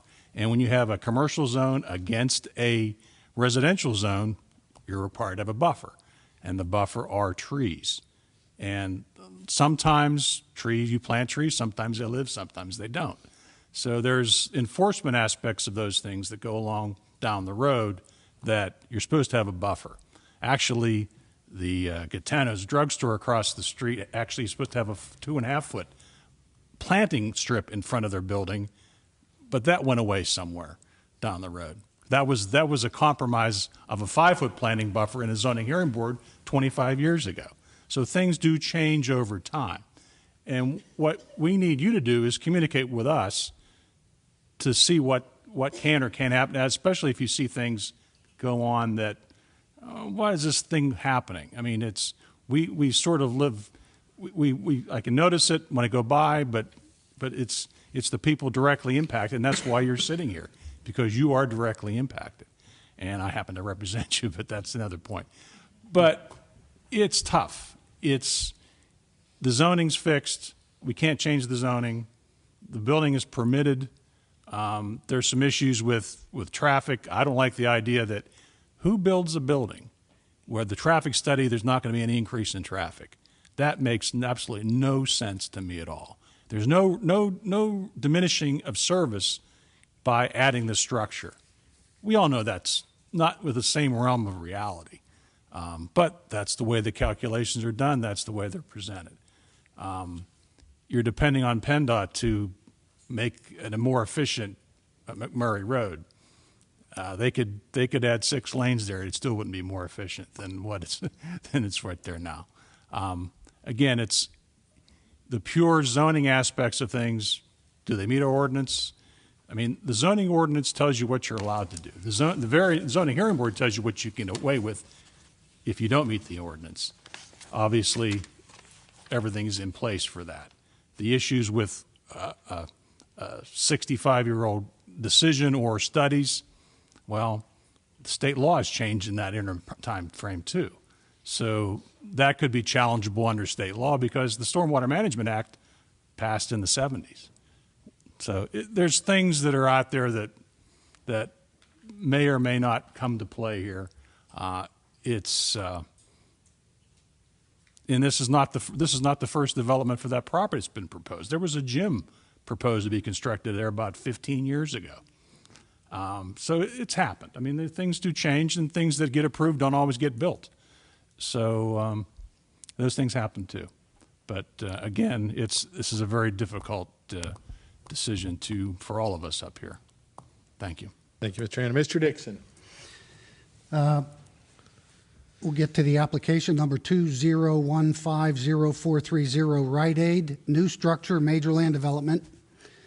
I move that we approve application number 20150430, Rite Aid, new structure, major land development, 435 McMurray Road, lot and block number 667E110, JS Capital applicant, in accordance with the municipal planner's correspondence dated December 29, 2015. Second. There is a motion and a second that we approve application number 2015-0430, Rite Aid, new construction, major land development, 435 McMurray Road, lot and block number 667-E-110, JS Capital applicant in accordance with municipal planner's correspondence dated December 29th, 2015. And the developer, I assume, is here. If there's any comments, you're not required. If you can state your name and address for the record, please. Thank you. My name is Bill Sittig, S-I-T-T-I-G, and I represent the applicant, JS Capital. Paul Dunn with JS Capital is here tonight, as well as our civil engineer, Matt Weber. I wanted to give an opportunity to give some comfort level to everybody. First of all, one of the worst thing about what I do, this is really all I do is development work. The very worst part of my job, as much as I believe in development, capitalism, and property rights in particular, is upsetting neighbors. I mean, we all have homes, and we're all sensitive. All these folks here understand that. With respect to your ordinances, they are very strict. And nonetheless, not all one size fits everything. We have a very significant grade change between this plateau and our neighbors. We recognize that. And where a privacy fence or buffering might not be appropriate on one site, so it's not required as a one-size-fits-all, it's appropriate in others. We recognize that. We want to work with staff. We want to work with the neighbors. We feel that there's some combination of plantings and fence that's most appropriate, obviously, at the top of the hill. So it's not required. We're committed to doing that, and your staff has been very cooperative in doing exactly that. We don't want to unilaterally pick out the fence because it goes without saying that then people think it's an ugly fence. So we would like to actually work under the auspices of your staff, and if nothing else, blame it on them for the aesthetics. We do anyhow, I think. Go ahead. We do all the good stuff. Yes. There was mention made on a number of occasions on the traffic. These are both state roads. Clifton, McMurray are state roads. There is a traffic impact study required for the HOP. There's also a stormwater management study required for an HOP for the stormwater to get into the state water system. It's a full-blown, you talk about regulations and controls, as much as you may not agree with the levels of traffic, it's a very rigorous process, and it's one that we have to go through. It's not that no traffic is allowed to be put on the roadways. Obviously, if anything, you couldn't even build a single-family house on this property if you weren't allowed to add any traffic. They have amounts of traffic where it may increase, and this is within those limits. So there is an increase. It's within acceptable limits, and if we don't meet that, we won't get the HOPs. And I might say just overall that while it's commercial property, this is, in relative terms, a very low traffic generator. There are uses that are permitted on this site that would be a much higher traffic generator. So it's not all terrible news. And hopefully, and I say this all the time, especially if you have responsible developers, and I've known these people before, and they're in that category that if you work with a responsible developer and you handle things like light and noise and picking up trash, and basically you're a good neighbor, all of these fears don't really come to pass. And everybody likes the status quo where they live. And it is upsetting. We don't like to upset them, but all we can do is say we're going to be a good neighbor. You guys are the custodians of that, and we expect that you always will be, and there's no going away. We're going to be there, and we expect you to be there for good. And as personally, with respect to that, I'm always there to do whatever I can to enforce whatever my client has agreed to, and beyond whenever we can do that. So we don't plan on going away. So we understand all the noise, lights, fence, and we met the minimum standards, and we're looking to go beyond that. With respect to Mr. Murphy, council, we were here and granted a 60-day extension already, and as Mr. Murphy has indicated, and one thing I'll give him credit for is he has hired very, very competent counsel and engineer. And I always say if I'm going to work with somebody, I want them to be as competent as they can, and you have the best chance of getting there. I think what you heard Mr. Zollett talk about how far we've come. Who you're not seeing here tonight is Mr. Dietrich. He's an engineer I've worked with for close to 3 decades, who we trust implicitly, who has signed off on this. What you've heard is we've made a lot of progress. We think we can get there and would like 30 days. Just as we're talking about the neighbors, we come to the same conclusion. We're not going away. We'll continue to work with Mr. Murphy. And what we'd ask, no matter what we do, we're going to exceed. If we're going beyond what we've done now and we're way in excess of the municipal ordinances, no matter where we end up, it's going to be beyond what the requirements are. What we'd ask, though, and while we were, as we were here 2 months ago, willing to give that time, we're really not now for a couple of just very common sense reasons. One, we need the municipal approval to get through DPW and to get to PennDOT.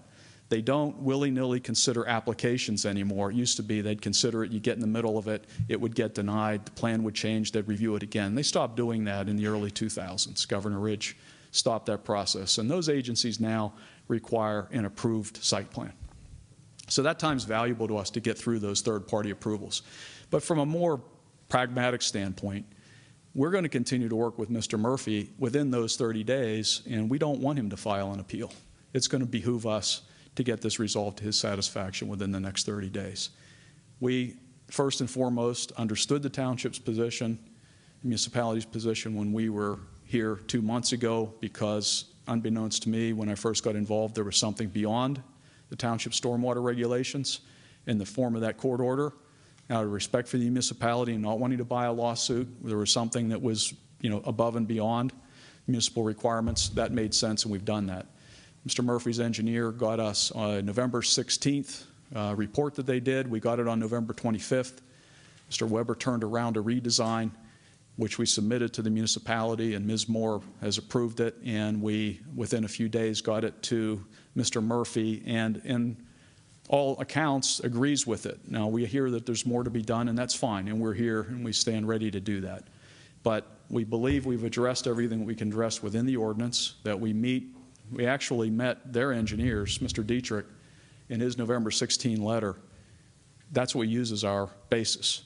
And we believe we met, and Mr. Dietrich apparently believes we met everything in that letter, and that's fine. We understand that now maybe there's something else to move toward. We're willing to do that. Just as the neighbors may say, hey, I didn't know this was going to bother me or that's going to bother me, we'll continue to do that. But we ask that you vote on it tonight to allow us to take this time before any appeal or any legal action has to be taken. And I submit there's not the same kind of time frame on the court order action as there would be on the appeal of land development plan. But in any event, it wouldn't be within 30 days or more than 30 days. So we think we can work with Mr. Murphy. We agree with everything he said. We're going to continue to work with staff on the neighbors' issues. We ask that you approve it, give us the latitude to do that before any appeals have to be filed, and to make the plan as close as we can to everybody's satisfaction. Okay, thank you very much. Any other discussion? Thank you. Mr. Spagna, would you please call the roll? Lowry, Yes. O'Brien, Yes. Dixon, Yes. Gibbons, Yes. Hannon, Yes. Harrison, Yes. McLean. Yes. Motion passes 7-0. What would I would ask if you could have maybe one contact for the neighborhood, give maybe your name, phone number, and email address to Ashley Moore, who is our planner. That way we can communicate with one person representing the areas so everybody kind of understands. I think I'll digress for a minute. I'm sure you're tired of hearing us talk up here, but normally we bicker amongst each other all this time. And I think this was a good, healthy process for us. Maybe it didn't quite go as smooth. It seems like the developments or redevelopments we get today are properties that maybe 20 years ago wouldn't be developed. And so we spend a little more time. Council, we have a planning commission that reviews it. We do a lot of our own, whether it's going up and visiting, meeting with staff. And we've spent, as a group, a lot of time. We understand and appreciate your concerns. We don't have all the answers, and it would be easier for us to vote no and end up in court. But I think we try to do what we think's best, and hopefully you appreciate the process, and apologize for all the long-winded stories. But we appreciate the developer coming and everybody coming tonight, that we have all this on record, so he can't deny it, just for the record. But thank you very much. Okay, Mr. Dixon, did you want to say anything? I don't. No. Okay. Mr. Dixon. Mr. President, that's all we have under planning and zoning tonight. Thank you, Mr. Dixon. Are there any additional items? Hearing none, can I turn to health, safety, and welfare, and Mr. O'Brien? Thank you, Mr. Chairman. There are no items under health, safety, and welfare. Thank you, Mr. O'Brien. I just have a couple things, and maybe I'll recap what the chief has brought up before. We talk about the crime prevention meetings. It's the first Monday of the month at the community center at 6:30. If you don't go, I would encourage people to attend. The membership's been growing. There's a lot of interesting topics. I will admit that I go to these meetings and learn things about what we do and what our people deal with. But most importantly, we need your eyes and ears out in the community. We have a defined amount of people, of officers. They do a tremendous job, but it's really neighbors in the community that see things that are unusual. Don't be afraid to call in. Don't be afraid to call either 911 or the 833-2000 number and give this information out. And the other thing we have an anonymous tip line that we started several years ago. It is 412-851 BPPD. That's 412-851-BPPD or 412-851-2773. That's an anonymous line that we monitor. If there's actually an emergency, you need somebody right away, don't call it. But if you see something, maybe you don't want to get involved, call and let us know. This has been successful over the years, but it's really the community's eyes and ears is what makes our department better, and really, hearing about what's going on, because we can't be everywhere at every time. And also, if you want to get in the Crime Watch newsletter, send an email to crimewatch@bethelpark.net. I think this information's all correct. But I would encourage you, get involved. Even if you aren't able to come to the meetings, get the newsletter. And, it's good to see the community involvement because we need your help. So, okay, at this time, I would like to turn to Public Works and Maintenance and Ms. Gibbons.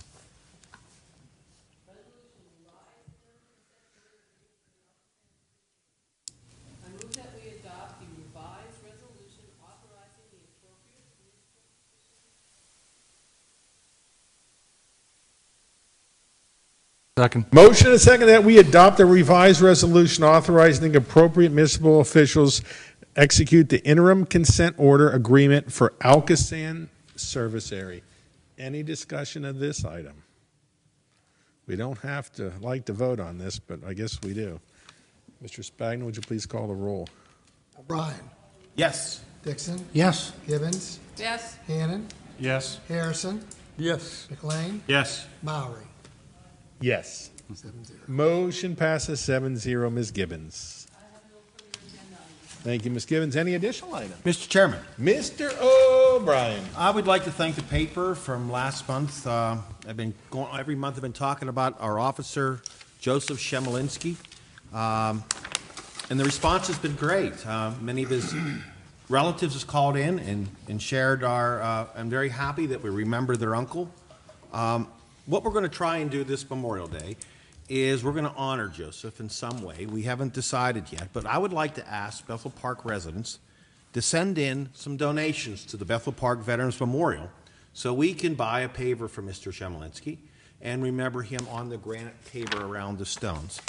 And if there's anything left over from the donations, I would like to ask to give to Mr. Allen and a picture to put him on a banner on our streets in Bethel Park. So I'm asking the people of Bethel Park to send your donations into the Bethel Park Veterans Memorial, care of Joseph Shemolinsky at 5100 West Library Avenue, Bethel Park, PA 15102, and help all of us remember Officer and Sergeant Joseph Shemolinsky.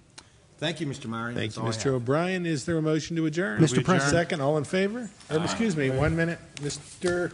Dixon. Thank you, sir. Saved by the bell. Just a real quick one, since the issue was raised, I'd like to ask the mayor, when is the deadline for submitting for banners, the military banners?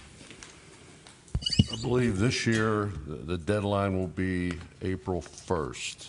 Okay. It was a little bit later in 2015, and we ran into a little problem getting them developed, but April 1st we're shooting for as the deadline. Okay, thank you.